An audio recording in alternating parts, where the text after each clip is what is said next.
guys, ako yung Cargel Blaster here. So for today's video, mag-unbox tayo ng ating airsoft toy na WE na high kappa na 5.1K. So merong available nito na automatic, pero yung order sa atin kasi ngayon is yung semi-automatic lang. So ito yung box. Okay, so unbox na natin.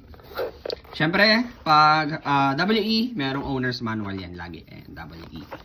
Okay, safety and precautions. Basahin nyo lang. Siyempre, owner's manual. So, ito yung unit natin. Napaka-pogi, no?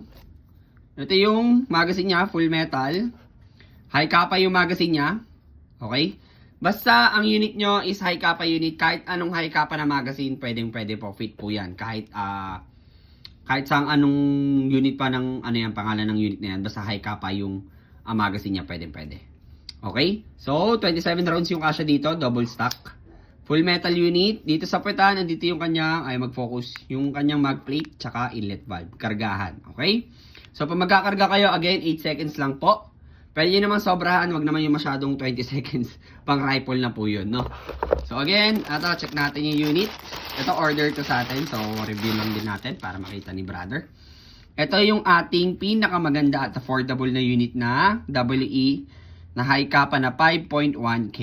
Ayan. So, napakaganda, no? So, yung unit na to is full metal unit po. Okay? So, made in Taiwan. May sticker to. Pwede naman tanggalin. Ito yung design niya. Closer look lang natin. Yung slide stopper niya is ito. Medyo matigas pa yung unit kasi bago pa, no? Ayan. So, silver yung kanyang barrel. May markings ng WET. Ayan. May mga butas-butas siya dito. Full metal slide, full metal yung lower frame niya. Pero yung hand grip niya dito is polymer po. Tsaka meron siyang markings ng WE. Okay. So, ang ganda, no? Ayan. So, may sights din siya. Ito yung kanyang front sight. Ito yung rear sight. Adjustable to. Okay. Then, may markings ng 45 ACP. Ganda, no? Sarap siguro yung kasa na ito. Solid. Ayan. So, may markings din na, ayan, weapon, elite. Naka-engrave yung 2011, yun yung maganda. Kung mapapansin nyo, meron 2011 din sa mga John Wick. Okay, kung mapapanood yung mga videos ko sa TikTok tsaka dito sa Telegram. Naka-engrave. Maganda yung naka-engrave eh. Okay?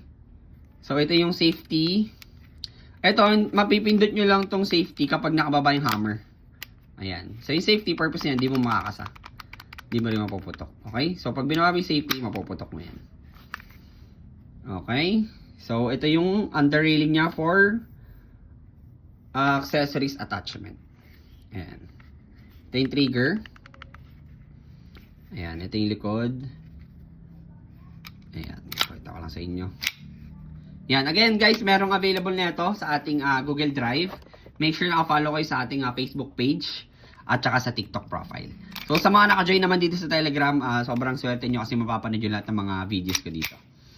Again, consider nyo na rin to. Merong price na ito sa Google Drive natin. Check nyo na po. So, thank you guys!